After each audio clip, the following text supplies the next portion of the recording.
sorry for that hitch there. And like I did say, we're back. And of course, we are the last spot of our discourse this morning.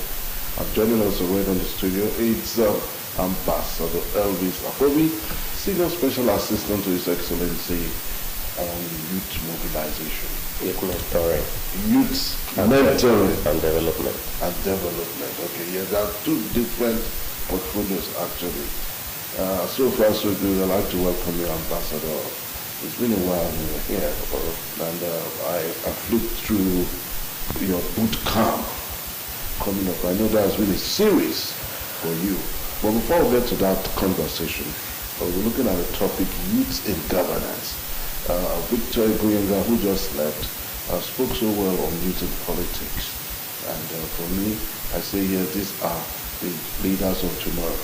And he said, while he was stepping out, that you are one of his mentors.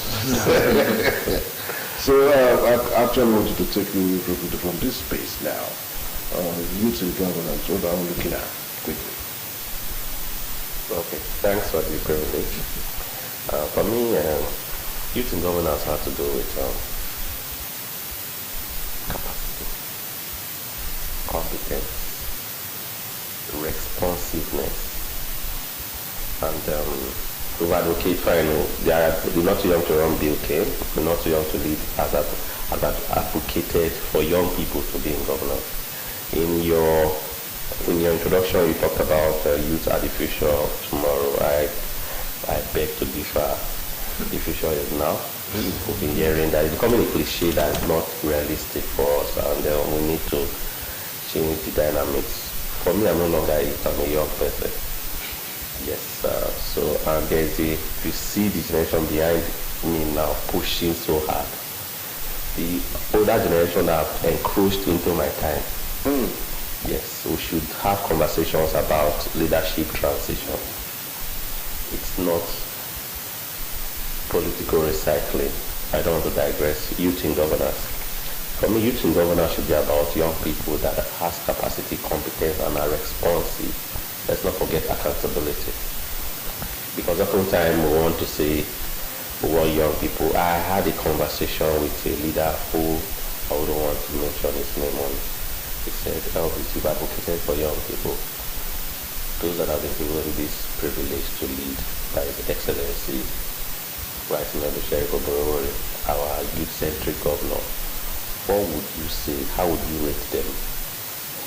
I was thinking about, like, okay, I have to be very, very sincere. I will say, I'll give, in a scale of 10, I'll give 6. And I need to use this opportunity to reiterate and amplify that it's not just sitting on the table where policies are being made, where governance takes place, where activities of governance take place. You need to bring value, you need to bring change, you need to impact, you need to share ideas that will better the lives of young people and the citizens at large. Because it seems as if a lot of people are carried away with the title, the euphoria that comes with government with no positive ripple effect. And like I tell my young friends that are holding position, even myself, my actions and inactions will determine if it will shut door or open door for more young people.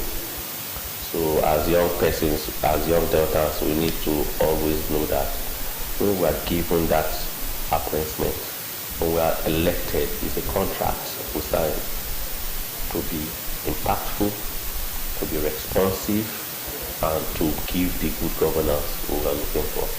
That's what I think. Okay, so I was going to ask you the question that you said someone asked you. I was going to ask you your assessment of youth in power, if you think that they were lagging behind or they were doing the needful, but you put out a call to action there. But now, you also said that it's a contract. They should effect positive change. Now, I want to ask, some argue that youth inclusion is often tokenistic, that positions are given without real power or influence. How do you respond to that? Okay, like you're saying, it's a visual posture, really just... Yes, maybe just to, this person played a role, let me come into power during election, mobilize, let's use this to compensate, but their voices are not really strong when it comes to policies. I agree with you, but do you know, So how can they affect? And let me use this administration as an example. Right from Sheriff in the section of office, you see that, you notice that he included a lot of young persons. To be half of the cabinet are young people. And let me use my office as an example. If you bring value, the government listens to you. That's what I think. So it takes more than just being old title. Add value to the system and you get the ears, you'll be able to navigate. That's what I think. I'm a living testament of that. Like, if you're in sync with the agenda of the governor and you bring value, fine. Sometimes government bureaucracy will always come in, but you need to be persistent. Nothing good comes easy. So I wouldn't want to say a lot of, fine, there are cases where people are being, okay, this person came through this person and all that, even when the person wasn't prepared. You understand? But the thing still remains that young people that are doing very, very well. We just finished and organized a national social media summit in Abuja that I had at the State House in Abuja.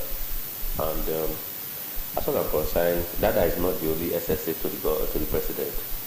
That thinks outside the box, booked an idea, had conversations. Before that event you saw that became a reality, he went through a lot of rigorous process, and the event came and gone. The president was there.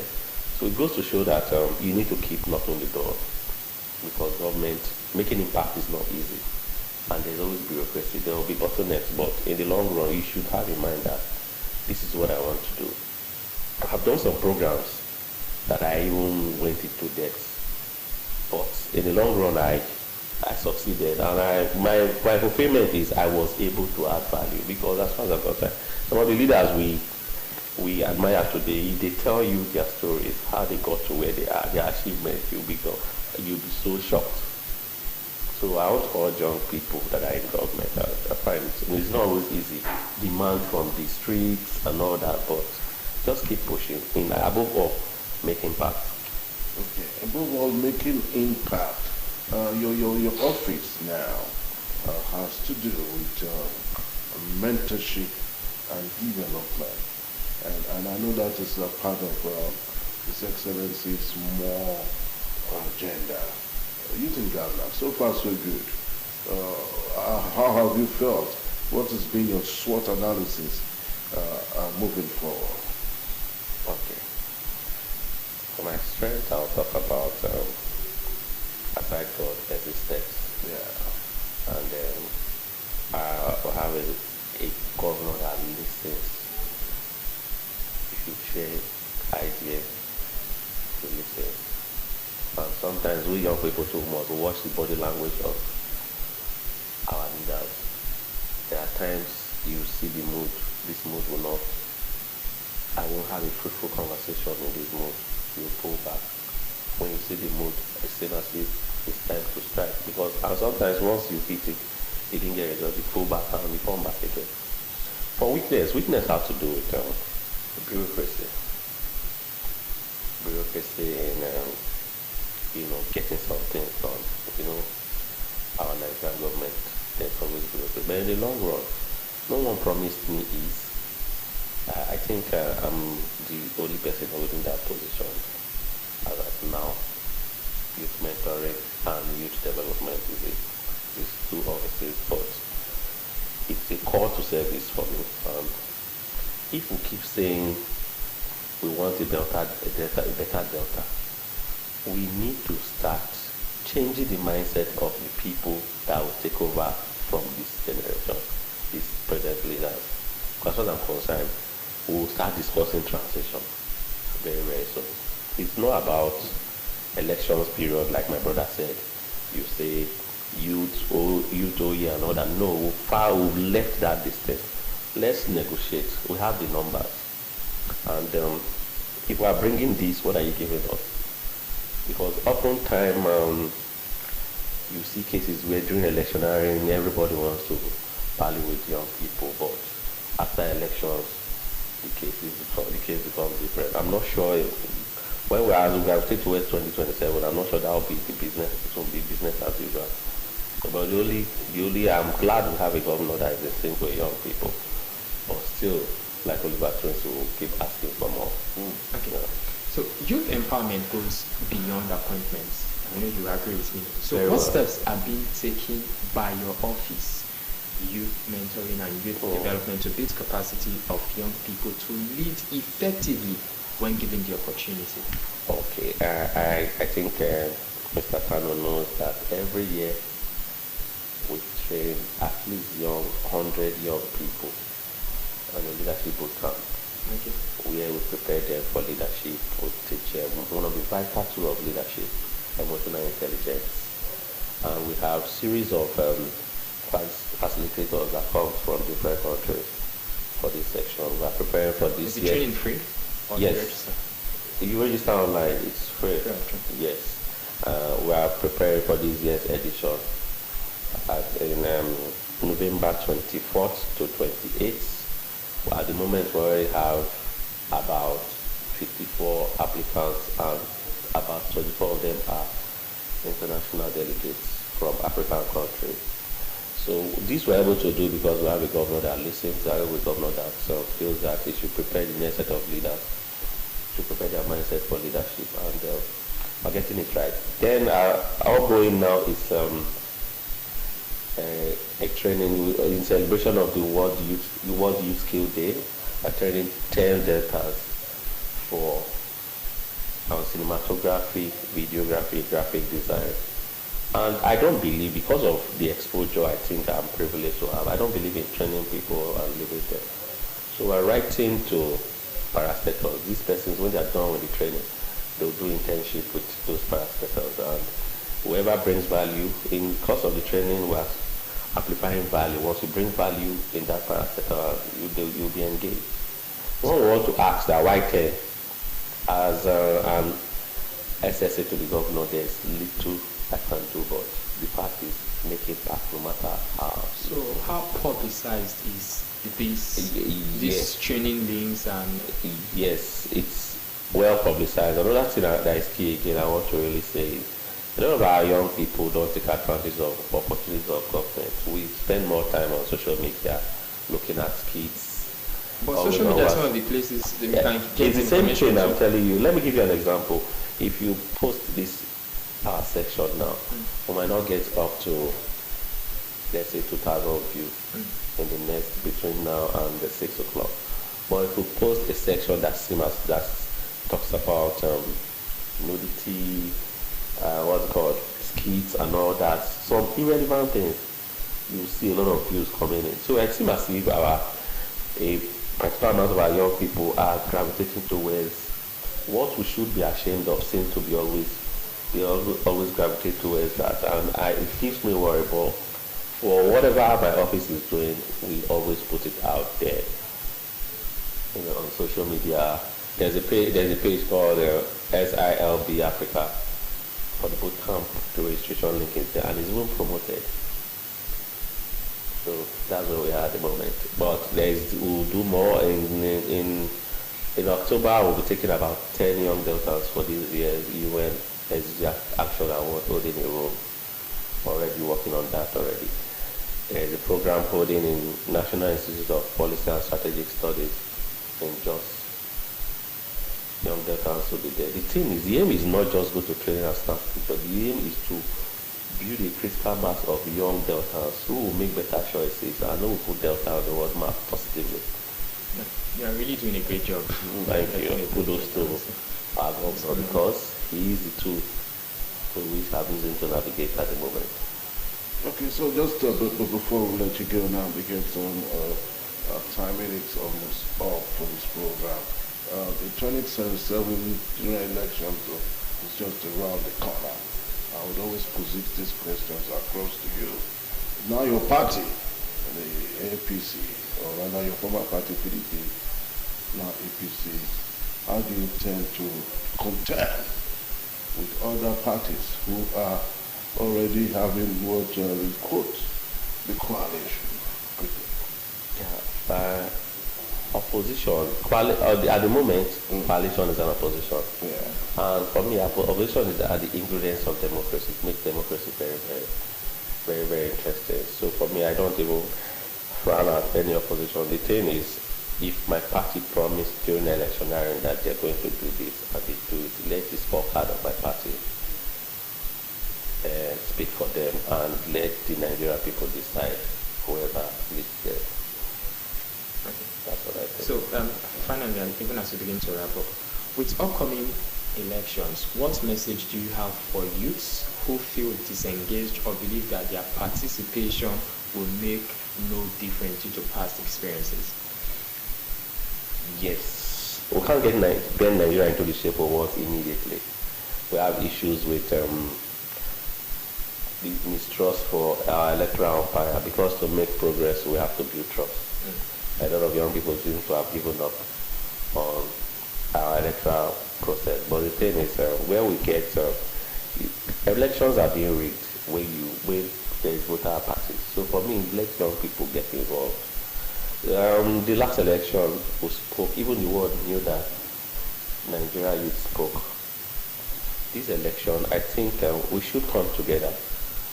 Everybody wants a better Nigeria. We should come together, because you can't change something from the outside. If you want to change something, you need to get involved. So I urge every young person to get involved and not make themselves vehicles of violence ahead of the next election. Because as far as I'm concerned, I know Nigeria youth are good people. We just want an enabling environment where we can live our dreams and where we can, contribute our social positively. Then to the leaders that are leading us today from the presidency downward, we should always remember that whatever actions you're doing in the presidency setting, whether positive or negative, will you be remembered in the annals of history positively or negatively? Because the time will come, it will have a negative or positive ripple effect on your children. The surname is key. I must protect it with your actions and inactions. Thank you very much, sir.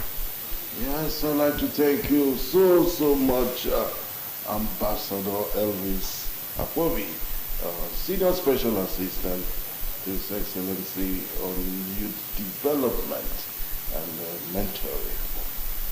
Thank you so much for speaking to the components of our discussion this morning on youth in governance. And I must say you did so well, because you breathed out quite a lot, and to me, they are all progressives.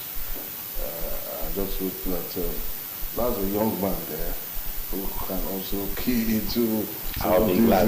Collaboration is the new competition. we have passed those still youth at heart, but we passed that point. But I think we can always nominate young minds like that. I'll take cognizance of that. We can also do so well as far as all of this is concerned. And this is where we'll drop the curtains for today. Okay, Thank you so much for being part of today's ride. You heard it on the conversations and on the interviews. As youth, we should not see the nation building as the work of only the aged or the politicians. We should not let voter apathy get in. Let's keep pushing and pushing. Because the truth is, if you even check history and look at the politicians that are where they are today, they didn't get it easy. Some of them were part of the Civil War and all of that, fought for the independence of Nigeria. So you don't have to give up, because if they had given up the way you are thinking right now, they will not be where they are right now. So let's keep pushing to make Nigeria a better nation for us and for our posterity. All right, thank you so much for us and for our posterity. That is the core value of our message for today. Morning Ride continues same time tomorrow. On behalf of the production crew, my name is Onometano. God bless Delta State. God bless Nigeria. Come on.